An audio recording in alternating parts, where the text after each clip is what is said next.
Lawyers of Reddit, have you ever done a case you secretly hoped you would lose and why? Not quite. But I did a trial where I won and the defendant came up after the guilty verdict and told me I did a great job and he thought I was excellent in trial. It was tough because sometimes you want the defendant to be mad at you to make it easier to send them to jail. This was honestly a guy who was taking responsibility for his actions. His mother was present, so it left me feeling weird. Oh yes. A high-maintenance divorce client that was pitching a fit because she was going to have to pay $60 per month in child support. She wanted a recalculation and I was praying she would have to pay more. On the regular. Honestly, if I wasn't rooting for my client to lose, corporate litigation mostly. Never worked alone. By the time I was done working with them I considered it a small victory. This was a main reason I'm what they call a recovering attorney now. Defended a company that attracted a bunch of its employees with a profit-sharing incentive scheme. After 5 years, when the incentives were due to be paid, they tried to change the definition of profit in the employee contract so they could argue that no incentives were payable. I was neither surprised nor unhappy when the judge told our clients they were full of shit. My friend used to be a plaintiff's personal injury attorney, and he told me this story today about how he lost his client some money. The client was trying to use his kid to get money from a car accident. Didn't just take the kid to the ER, he took the kid to a chiropractor. Tried to act like the kid was real hurt. Pro tip: kids don't get the kinds of soft tissue injuries that adults and especially the elderly can get. So my friend does some extra negotiating, and gets most of the settlement money paid to the kid. His client doesn't realize until after the papers were signed that most of his money was going to sit in the court's registry and go to his kid when he turns 18. He got angry, and my friend was like, "I thought that's what you wanted. I got a lot of money for your kid's injuries."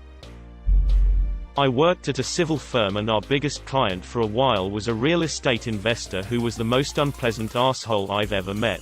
His favorite scheme was buying distressed properties, translation, unlivable shitholes at foreclosure sales, selling them on credit to people who couldn't afford to purchase a house any other way, waiting for the buyer to fix the place up with their own money, and then finding an excuse to foreclose on them so he could buy the place back and sell it for more to somebody else. As you can imagine, this is wildly illegal and got him sued by many people. Trying to defend this indefensible asshole against the people he screwed was a nightmare, but I desperately needed the job. We dropped him as a client when he stopped paying his bills and I hope he winds up behind bars or bankrupt. Public defender. Definitely yes. Raped his own children. This post applies to several people I've defended. Family lawyer here, associate, so I don't get to pick my clients yet. I had one where both parents sucked heroin addicts. I had mom, but didn't want either parent to end up with custody. DFCS had been called but had deemed it not severe enough to warrant removing the child. So I ended up calling another lawyer and strategizing with her to represent the grandparents so they could intervene for custody. It worked. Child is with grandma and doing much better. Parents are still addicts. I'm a divorce attorney. There are several people I've represented who aren't dangerous but are pretty shitty parents. It's hard to help them fight for their kids without also fighting for them to be better parents. Fortunately, I live in a state where that kind of advice is allowed. Otherwise, I'd want many of my clients to lose. I'm a law student, but the place I worked at last summer was a civil litigation firm with one partner who did mostly criminal defense. None of the associate attorneys liked getting assignments from that partner, since none of them had really signed on to do criminal defense work. Anyways, one associate ended up having to write an appeal for a guy who was convicted of raping and murdering his young child. There was a serious constitutional violation that the appeal was based on, but realistically the entire office was hoping the appeal would be denied, including the associate who got stuck writing it. Don't know what happened. Not gonna say where it was. The associate tried his best. No one got disbarred. Yes, it sucked to work on it knowing the guy was guilty.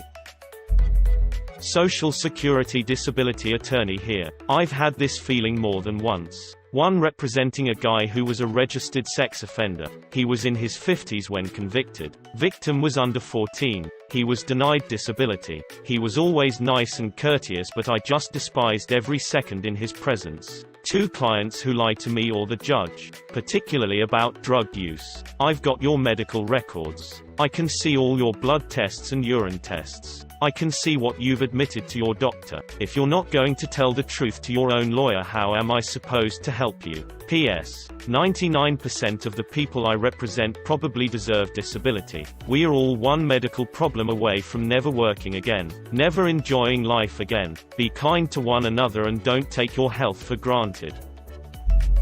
Not really. If I for some reason can't stand someone, I'm not taking their case. Once I do represent someone, I begin to identify with his side and his version of the story. There's some psychological mechanism behind it, that once you take a position, you'll go to great lengths to justify this position both to yourself and to others. Don't know the English term for that. That's a bias you need to be aware of in order to calculate the risk for your client, because you tend to overestimate your chances of winning a dispute lawsuit once you've found arguments for the case. Not me, but my mom had this case like 6 years ago where she had to defend a man who killed his ex-girlfriend's one-day-old baby. I remember my mom would come home every day and just cry. She's had a lot of cases where horrible things happen to kids and she's always been so afraid something would happen to my brother or me. It really took a toll on her. A serial killer murdered a locally famous man in 2017. This victim owned a restaurant and was very popular in the city. He was a good human being. About 6 months after his murder, a lady comes in claiming his house was hers. Backtrack about 20 years. The client and the victim bought a piece of property together. They are both on the title. They split up and she leaves a property that is literally falling apart. The property was close to being condemned. The victim hasn't had contact with my client in 15 years. He did all the work on the house and paid off the mortgage. The victim's kids are suing my client for half the house. If there is a God, they would get all of it. In short, a house she had nothing to do with, that is worth $600K might be hers because a serial killer murdered the owner. She is a horrible person. I want to quit the firm over this case. Not a lawyer, but I used to be a Lyft driver and drove a group of lawyers to a strip club once. One of them told me about a case he did earlier in the year. The guy was on trial for murder and rape. The dude was apparently crazy as heck and nobody doubted he was guilty. He was actually chained to a chair with a mask on, Hannibal Lecter style. His job was to try to get him off. He said he would try his hardest to get him to walk, but prayed to whatever God was listening, that he would lose. The guy got life with no chance of parole. He was relieved, but then switched to a different law firm. All the time. I do family and criminal law. Custody cases are the worst because an intense one means at least one of the parents isn't actually concerned about the well-being of the children. They just want to win. I will always represent my client and their interests, but it is certainly difficult some days. Doesn't happen often, but when it does, it's usually because client didn't take my advice. Maybe client thought he could skip a certain step in a transaction, to save money usually, or time, same thing. In those cases I am rooting for it to come back and bite them in the rear. Sometimes it does. Sometimes there are no consequences. Mayor, you win some, you lose some. Or if client doesn't pay his bill, I secretly hope he gets in a situation where he suddenly appreciates my value. Or, in other words, I hope he needs me again real soon so that he'll pay up and I can ask for advance fees due to past poor payment behavior. Speaking of, if I'm working a case where client has unreasonable demands or expectations and I just don't want to do it but I have to because reasons, I just bill the hell out of them. Some folks pay for the privilege of being an asshole. I'm an intern at a PD's office. You get these kinds of cases a lot. There are asshole clients who lie to their attorneys, disobey very clear and simple instructions, get mad and demand Nelson hearings or file frivolous complaints with the bar. Then there's clients who are nice enough, but are clearly guilty and a danger to everyone around them. Trigger-happy armed robbers, sexual predators, etc. The PDs fight like hell for these clients, as they should, but they also sleep just fine when they're found guilty and get put away. There's a dude I'm doing work for currently who's looking at an anywhere from 25 years to life without parole, and while I'm gonna do my best to make sure his discovery is in order so he can get the fair trial he deserves, I fully expect him to rot and am not terribly sad about it. I take appointments representing complete shitbag parents who lose their kids to DCS. The system in my state is really set up to help these people, but almost always they're awful and the kids deserve better. Not always, but so often it's really demoralizing sometimes.